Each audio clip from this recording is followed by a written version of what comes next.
I've just finished watching Insomniacs After School. Here are my thoughts. It should have been me! So I'm just going to be sharing how I came across this anime and some other background stuff. If you just want to find out whether it's good or bad, check out the chapters on the timeline. After a pretty mid-season, as mentioned in my last video, my brain started lacking dopamine. Doom scrolling, brain rot, and gooning weren't cutting it anymore. So I started scouring my anime list to find my next dopamine hit. As it conveniently turns out, my anime list has a recommendation function. So if you like an anime, you can always find something similar. Since Orb is the best anime in recent memory, I decided to do just that. Villain Saga. Already watched that, mid-season 1, amazing season 2. What the fuck is Berserk doing here? For the sake of this video, let's just ignore these. Kimi wa Hogaku. Kimi wa Hokago Insomnia. Seems pretty interesting. Let's check it out before watching. A romance? Ew, what the fuck? Does it look like the greatest Sigma watches romance?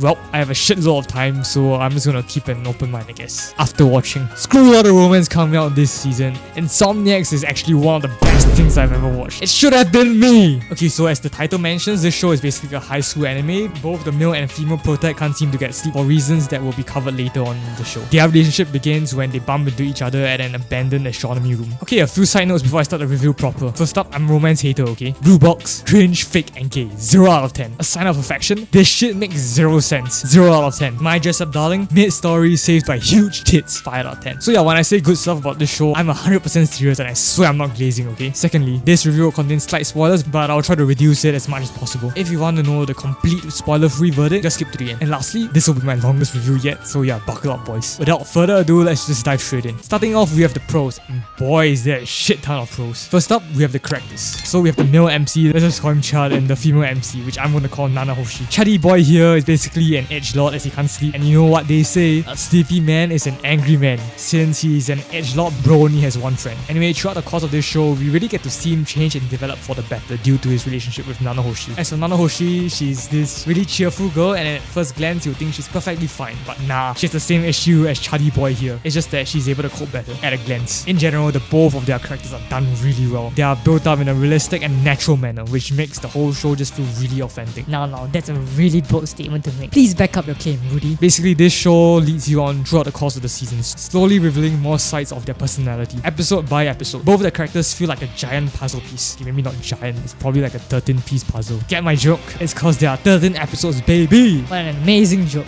With each episode, you get a new piece of who they are, and by the end, you're able to piece everything together, which is fucking satisfying. I really like this style of storytelling, and it's kind of my favorite way of character development, as it just feels like the real thing. When you meet someone for the first time, you don't just dump your life story, right? It's more of getting to know the other party slowly and opening up gradually as you start to trust the other person more. Not like I know, as I don't have any friends, nor do I have much of a personality. I'm just some guy staring at a screen, mindlessly making shitty YouTube videos that no one watches. A husk of my younger self.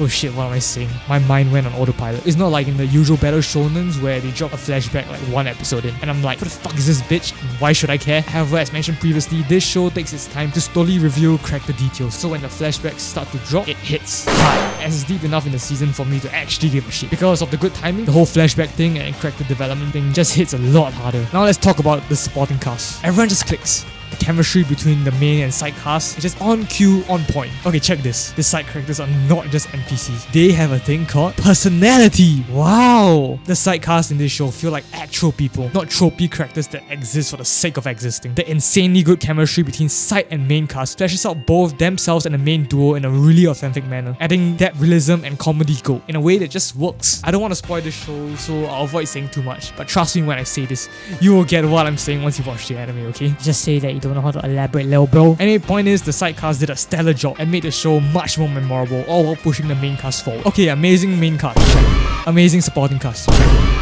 Moving on, romance. It ain't a good romance without a good romance, right? What's next? Bro is gonna say water is wet. But seriously, the romance in this show, straight up amazing. As the way they fall in love just makes sense. Usually in a romance anime, I always feel this shit ain't happening in real life. For example, in something like A Sign of Affection, the girl got raised up by some random guy on a train that just so happens happens to know sign language. If I tried this bullshit, it would end with me getting a restraining order. Like, this shit don't happen. Maybe it's because I'm ugly and I have zero risk. But am I wrong here? This shit ain't realistic at all. Enough bitching, back to Insomniacs. Small spoilers ahead, by the way. Basically, the two of them can only sleep when they're connected to each other, be it via something like Discord or physical touch. If I'm unable to sleep properly for years due to personal reasons and some girl comes along and fixes something that I've been unable to fix for years, yeah, I'm not gonna give a shit about anything else and I'll wife her up on the spot, baby. What a retard. If Rudy tried wifing someone out, he's gonna be arrested. This dynamic just made their relationship feel very authentic, grounded in reality, and intimate. They literally need each other to function. As a result, I just don't see an event where they don't end up together. Like, just get married already, for fuck's sake. As for the pacing of the romance, I'll say it's pretty damn good. The anime didn't rush it, which allows the romance between Chuddy Boy and Nanahoshi to grow and flourish into something that exceeds all my expectations, all while leaving enough room to continue the story for another 70 chapters in the manga. Okay, logical and well-paced romance.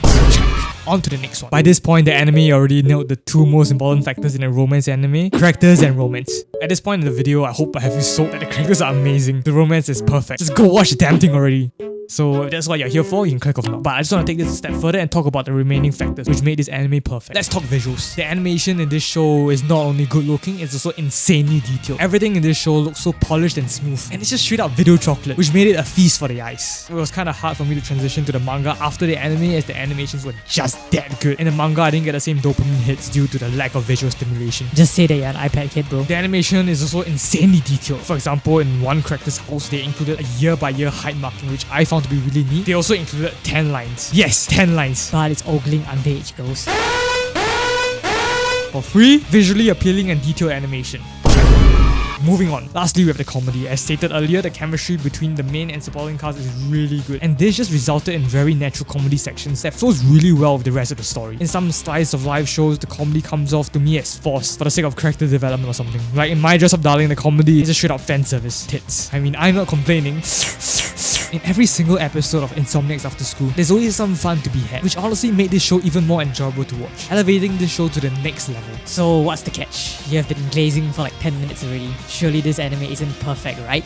Well, it kinda is. The only issue I have with this show is a small plot hole that has been addressed in the manga, and it's honestly just a nitpick. I'm not really able to come up with a solid point for this, but yeah, here it is. How is this girl allowed to do swimming with a heart condition? Her parents supposedly care a lot about her, but they somehow allow her to do intense cardio in the form of swimming. She also doesn't look that sick. She seems perfectly fine. Do note that this is brought up more in the manga, and the manga kind of fixes this issue that I have. Okay, time for the final verdict, boys. This shit is goated. I'll be giving it a Rudy score of 10 out of 10. If you haven't already, just go watch the damn show. It's only 13 episodes long, short and sweet. It doesn't take up too much time and maxes out your dopamine. On a more personal level, this show also didn't make me angry. Usually when I watch romance, I just feel like crashing out, as the MC's a fucking bitch but somehow gets all the pussy. Bro, it's just salty anime dudes with more hearts than him. But this time, it's simply different. I was never angry and I found myself to be rooting for Chuddy Boy for the most part. I was like, just get married already.